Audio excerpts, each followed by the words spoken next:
මයිපෙට් YouTube channel එකත් එක්ක එකතු වෙන ඔයාලට සුබ දවසක් කියලා ප්‍රාර්ථනා කරනවා. ඉතින් යාළුවනේ ඔයාලා තාම අපේ subscribe කරලා නැත්නම් දැම්මම පහළ තියෙන රතු පාට බටන් එක බලලා subscribe කරන්න.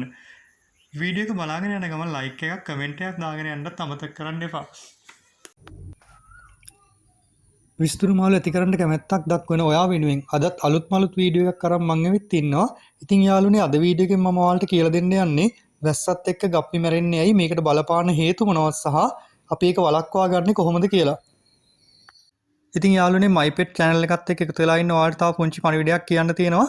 ඉතින් අපේ WhatsApp group එකට ඔයාලට සම්බන්ධ වෙන්න පුළුවන්. මම වීඩියෝ එකේ පල්ලෙහාන් description එකේ දාලා තියෙනවා link එකක්. අන්නේ link එක උඩ click කරලා ඔයාලට පුළුවන් අපේ WhatsApp group එකට සම්බන්ධ වෙන්න. එහෙම සම්බන්ධ වුණාම යාළුවනේ මම දාන වීඩියෝ උනත් ඔයාලට එතනින් බලා ගන්නත් පුළුවන්. ඒ වගේම තමයි යාළුවනේ ඔයාලට මොන හරි විකුණ ගන්න අවශ්‍ය නම් මාළු නැත්තම් මාළු ටැංකිය මොන හරි දෙයක් විකුණ ගන්න ඕන නම් ඔයාලට ඒකේ දැන්වීමක් දා ගන්න පුළුවන් කිසිම ගැටලුවක් නැතුව. විතරක් නෙමෙයි යාළුවනේ මම දාන දැන්වීම උනත් ඔයාලට ලේසියෙන් බලා ගන්න පුළුවන්. ඉතින් මම ඔයාලට කියලා දෙන්නම් කොහොමද අපේ මේ WhatsApp group එකට සම්බන්ධ වෙන්නේ කියලා. ඔයා කරන්න ඕන මෙච්චරයි යාළුවනේ. මගේ වීඩියෝ එක දැන් ඔයා ප්ලේ කරලානේ තියෙන්නේ. දැන් ඔයා වීඩියෝ එක බලන ගමන් මෙතන පේනවා තියාට පල්ලෙහා more කියලා ස්ථානයක් තියෙනවා. මම මෙතන රවුන්ඩ් කරලා පෙන්නලා තියෙන රතු පාටින්. අන්නේ more කියන ස්ථානේ මේ වගේ ටච් කරන්න. ටච් කරපුවාට වීඩියෝ එකේ description එක බලා ගන්න පුළුවන්. මම මෙතන වින්ඩෝ එකේ පෙන්නලා තියෙනවා description එක. මෙන්න මේ description එකේ පල්ලෙහා වලට පේනවා ඇති. මම මේ රතු පාටින් මෙන්න මේ වගේ රවුන්ඩ් කරලා පෙන්නලා තියෙනවා. අන්න එතන තමයි link එක තියෙන්නේ. අන්නේ link එක ටච් කරන්න. එතන හරියට ටච් කරා නම් මම මෙතන මේ රූපේ පෙන්නලා තියෙනවා වගේ ඔයාගේ WhatsApp එකට මේ වගේ link එකක් ඇවිල්ලා ඇති. ආන් ඒකේ පල්ලෙහා තියෙනවා join group කියලා බටන් එකක් මේ තියෙන්නේ. මෙන්න මේ join group කියන බටන් එක ටච් කරන්න. එතකොට ඔයාලට මගේ WhatsApp group එකට සම්බන්ධ වෙන්න පුළුවන්. හොඳයි යාළුවනේ අපි පළවෙනි කාරණේ පැත්තට යන්නේ. ඔයාගේ මාළු ටැංකිය එළිය නම් තියෙන්නේ. ඒ කියන්නේ මාළු ටැංකියට වහලයක් ගහලා ඒක ආවරණය කළා නැත්නම් අනිවාර්යෙන්ම ඔයාගේ මාළු ටැංකියට වැහි වතුර වැටෙන්න පුළුවන්. ඉතින් යාළුවනේ මේ වැහි වතුර වල pH එකේ ගොඩක් අඩු මට්ටමක තමයි තියෙන්නේ. ඉතින් මේ වැහි වතුර ඔයාගේ මාළු ටැංකියට එකතු වුණාම ඔයාගේ මාළු ටැංකිය වතුර වල pH එකේ ගොඩක් අඩු වෙන්න පුළුවන්. ඉතින් යාළුවනේ කෙටි කාලයක් තුළ ඔයාගේ මාළු ටැංකියේ pH එකේ ලොකු ප්‍රමාණයකින් වෙනස් වුණොත් ඒක මාළුන්ගේ පැවැත්මට ලොකු බලපෑමක් ඇති කරනවා. ඉතින් යාළුවනේ ඒක එක කාරණයක් වෙනවා මාළු ගොඩක් දුරට වැහි කාලට මැරෙන්න. ඉතින් මේක ඔයාලට වළක්වා ගන්න පුළුවන් ක්‍රම කිහිපයක් තියෙනවා. එකක් තමයි යාළුවනේ ඔයා පොඩි ටැංකියක නම් මාළු ඇති කරන්නේ. ඔයාට පුළුවන් ඔයාගේ මාළු ටැංකියට උඩින් ලෑල්ලක් හරි සිවිලින් ෂීට් කෑල්ලක් හරි එහෙම නැත්නම් තහඩුවක් හරි දාලා වැහි වතුර ටැංකියට ඇතුල් වෙන එක වළක්වා ගන්න පුළුවන්. එහෙමත් නැත්නම් යාළුවනේ ඔයාට මේකට කරන්න තියෙන හොඳම දේ තමයි ඉන්ඩෝර් ක්‍රමයට මාළු ඇති කරන එක. කියන්නේ ගෘහස්ත වගේක් ඇතුලේ නැත්නම් ආවරණය කරන ලද කොටසක් ඇතුලේ ඔයාට පුළුවන් මාළු ඇති කරන්න. ඉතින් මේ සඳහා ඔයාට ෆයිබර් ග්ලාස් මාළු ටැංකි පාවිච්චි කරන්න පුළුවන්. එහෙමත් නැත්නම් යාළුවනේ ප්‍රමාණයෙන් ටිකක් විශාල බේසම් පාවිච්චි කරන්න පුළුවන් ගප්පින්ට. මම කලින් වීඩියෝ එකත් ඔයාලට පෙන්නනවා ප්‍රමාණයෙන් විශාල බේසම් වල කොහොමද ගප්පි ඇති කරන්න කියලා.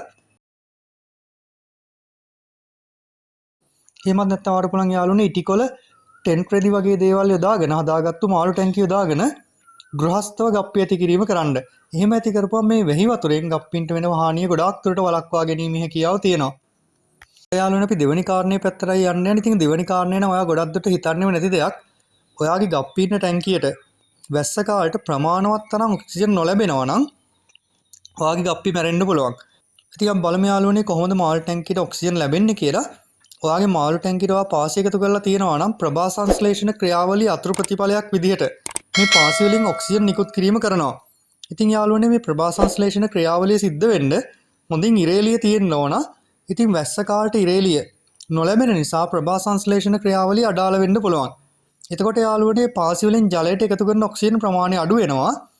එතකොට යාළුවනේ ඔයාගේ ටැංකියේ ඉන්න ගප්පින්ට ප්‍රමාණවත් තරම් ඔක්සිජන් නොලැබුණොත් එහෙම මේ ගප්පි මැරෙන්න පුළුවන්.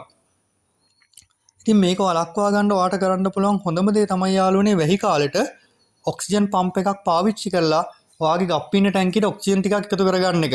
එහෙම ඔයා ඔක්සිජන් එකතු කරගත්තොත් ඔක්සිජන් ප්‍රමාණය මදි වීම නිසා ගප්පි මැරෙන එක ඔයාට වළක්වා ගැනීම හැකියාව තියෙනවා. හොඳයි යාළුවනේ වැස්ස කාලට ගප්පි මැරෙන්න බලපාන තුන්වෙනි කාරණේ තමයි අපි දැන් කතා කරන්න යන්නේ. ඉතින් මේ තුන්වෙනි කාරණේදී අපිට ගන්න පුළුවන් වතුරේ උෂ්ණත්වය ගොඩක් අඩු වීම. ඉතින් යාළුවනේ වැස්ස කාලට වතුර ගොඩක් සීතල වෙනවා. ඉතින් මේ ගප්පින්ට හිතකර වතුරේ උෂ්ණත්වය විදිහට ෆැරන්හයිට් අංශක 72ක් 82ක් අතර වගේ ප්‍රමාණයක් තියෙන්න ඕන. හැබැයි යාළුවනේ වැස්ස කාලට මීට වඩා ගොඩාක් වතුරේ උෂ්ණත්වය අඩු වෙනවා.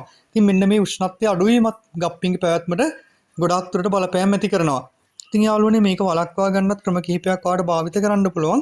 මම ඉස්සෙල්ලාම ඔයාලට සරල ක්‍රම දෙකක් කියලා දෙන්නම්. ඉතින් යාළුවනේ එකක් තමයි ඔයාගේ ගප්පි ඇති කරන්න එළිය ටැංකියක නම් එළිය කුඩා ටැංකියක ඔයා ගප්පි ඇති කරනවා නම් ඔයාලට පුළුවන් මේ ගප්පි ටැංකිය උඩින් ලෑල්ලක් දාලා හරි සීලින් ෂීට් එකක් හරි එහෙම නැත්නම් අර කලින් වගේ තහඩුවක් දාලා හරි පොඩ්ඩක් ආවරණය කරගන්න. එහෙම ආවරණය කරගත්තාම යන්තාක් දුරකට ටැංකිය උෂ්ණත්වය පවත්වාගෙන යාමේ හැකියාව තියෙනවා. හැබැයි යාළුවනේ මේක 100%ක්ම සාර්ථක ක්‍රමයක් නෙමෙයි. නමුත් යන්තාක් දුරකට උෂ්ණත්වය අඩුවීම අපිට පාලනය කරගැනීමේ හැකියාව තියෙනවා මේ ක්‍රමේ පාවිච්චි කළත්. අනිත් ක්‍රමේ තමයි යාළුවනේ මම අර කලින් කිව්වා වගේ ඉන්ඩෝර් ක්‍රමයට ගප්පි ඇති කරොත්. ගෘහස්ථව ගප්පි ඇති කරොත් ගප්පි ඉන්න ටැංකිය උෂ්ණත්වය යන්තාක් දුරකට පවත්වා ගන්න පුළුවන්. මොකද හේතුව මේ ඇතුලේ ටැංකිය වල ගප්පි ඉන්න නිසා එළිය උෂ්ණත්වයට වඩා ඇතුලේ කාමර උෂ්ණත්වය ටිකක් වැඩි වැස්ස කාලේ වුණත්. ඉතින් ඒක නිසා යාළුවනේ එතකොටත් ඔයාට ටැංකිය උෂ්ණත්වය යන්තාක් දුරකට පවත්වාගෙන යාමේ හැකියාව තියෙනවා. ඉතින් මේ ක්‍රම දෙක අසාර්ථක නම් ඔයාට පුළුවන් මාකට් එකෙන් මිලදී ගන්න හීටර් එකක්. ඉතින් මින්මැදුර වල පාවිච්චි කරන හීටර්ස් තියෙනවා. මෙන්න මේ වගේ හීටර්ස් ඔයාට මිලදී ගන්න පුළුවන්. ඉතින් මේ වගේ හීටර් එකක් ඔයා මාකට් එකෙන් මිලදී අරගෙන අවශ්‍ය ප්‍රමාණයට උෂ්ණත්වය වෙනස් කරලා භාවිත කරොත් උෂ්ණත්වය අඩු වීම නිසා ගප්පි මැරෙන එකත් ඔයාට වළක්වා ගැනීමේ හැකියාව තියෙනවා මේ වැස්ස කාලය තුලදී. හොඳයි යාළුවනේ වැස්ස කාලේට ගප්පි මැරෙන්න බලපාන හතරවෙනි කාරණය ගැන තමයි දැන් මම කතා කරන්න යන්නේ. ඉතින් යාළුවනේ වැස්ස කාලේදී ඔයා ගප්පි ඉන්න ටැංකිය අස් කරොත් එහෙම ඒත් ගප්පි මැරෙන්න පුළුවන්. ඒ නිසා යාළුවනේ වැස්ස කාලේට පුළුවන් තරම් ගප්පි ඉන්න ටැංකිය අස් කරන එක අඩු කර ගන්නවා නම් තමයි වඩා හොඳ. හැබැයි ඔයාට බැරි වෙලාවට ටැංකිය අස් කරන්න අවශ්‍ය වුණොත් එහෙම වැස්ස කාලය තුලදී ඔයාට කරන්න තියෙන හොඳම දේ තමයි බටයක් පාවිච්චි කරලා මේ ටැංකිය අඩියේ තියෙන අපද්‍රව්‍ය ටික විතරක් ඉවත් කරගන්න යාළුවනේ. වතුර ගොඩාක් අඩු කරන්න යන්න එපා. ටැංකියේ තියෙන මුළු වතුර ප්‍රමාණයෙන් 15%ක් එහෙම නැත්නම් 120ක විතර වගේ ප්‍රමාණයක් අඩු කරගන්න. එහෙම අඩු කරලා අලුත් වතුර පොඩි ප්‍රමාණයක් ටැංකියට එකතු කරගන්න. එහෙම නැත්නම් ටැංකියෙන් භාගයක විතර වගේ ප්‍රමාණයට වතුර අඩු කරන්න යන්න එපා. අඩු කරලා අලුත් වතුර භාගයක් විතර දැම්මොත් අනිවාර්යයෙන්ම ඔයාගේ ටැංකියේ ගප්පි මැරෙන්න පුළුවන්. මොකද අලුත් වතුරේ සීතල ගතිය වැඩි, අනිත් එක pH අගය වෙනස් වෙලා තියෙන්න පුළුවන්. ඉතින් මේ හේතු නිසා යාළුවනේ ඔයාගේ ටැංකියේ ඉන්න ගප්පි මැරෙන්න පුළුවන්. හොඳයි යාළුවනේ පස්වෙනි කාරණේ පැත්තට යන්න යන්නේ. ඉතින් පස්වෙනි කාරණේ විදිහට යාළුවනේ ඔයා ටැංකියට කෑම එකතු කරන ප්‍රමාණය පිළිබඳව සැලකිලිමත් වෙන්න මේ වැස්ස කාලය තුලදී. ඔයා සාමාන්‍ය දවස්වලදී කෑම වේල් 3ක් එකතු කරනවා නම් වැස්ස කාලේදී කෑම වේල් 2ක් වගේ ප්‍රමාණයක් එකතු කරගන්න. එහෙමත් නැත්නම් ඔයා කෑම වේල් 2ක් එකතු කරනවා නම් යාළුවනේ එක වේලකට දාන කෑම ප්‍රමාණය අඩු කරලා කෑම වේල් 2ක්ම එකතු කරගන්න දවසට. මොකද කෑම ප්‍රමාණය වැඩි වුණොත් එහෙම වැස්ස දවස්වලට වතුර කැළඹෙන නිසා අනිත් එක වැස්සත් එක්ක මාළුන්ට ඒ කෑම හොයාගන්න අපහසු වෙන නිසා ටැංකිය අඩියේ කෑම ඉතුරු වෙන්න පුළුවන්. ඉතින් යාළුවනේ මෙහෙම කෑම ගොඩක් ඉතුරු වුණාම ටැංකිය අඩියෙත් ඒ කෑම පල් වීම නිසා මාළු ටැංකියේ වතුර අපවිත්‍ර වෙලා මාළු මැරෙන්න පුළුවන්. ඉතින් ඔයා නොහිතන කාරණයක් මේකත්. ඉතින් යාළුවනේ වැස්ස කාලේදී මාළුන්ට කෑම දෙද්දි වෙනදා දෙන ප්‍රමාණයටම කෑම දෙන්න යන්න එපා. එහෙම වුණාමත් යාළුවනේ අපි නොහිතන විදියට මාළු ටැංකියේ මාළු මැරෙන්න පුළුවන්. ඉතින් යාළුවනේ මේ වීඩියෝ එක කරද්දි මම අවුරුදු 16ක විතර වගේ කාලයක් තිස්සේ ගප්පි බෝ කිරීම කරනවා. ඉතින් මගේ අත්දැකීම අනුව තමයි මම මේ වීඩියෝ එක ඔයාලට කරේ. ඉතින් ගප්පි වැස්සත් එක්ක මැරෙන්න බලපාන තවත් හේතු ගණනාවක් තියෙන්න පුළුවන්. ඉතින් මට වඩා මේ ක්ෂේත්‍රයේ ගොඩක් අත්දැකීම් තියන අය ඉන්නවා මම හැමදාමත් කියනවා වගේ.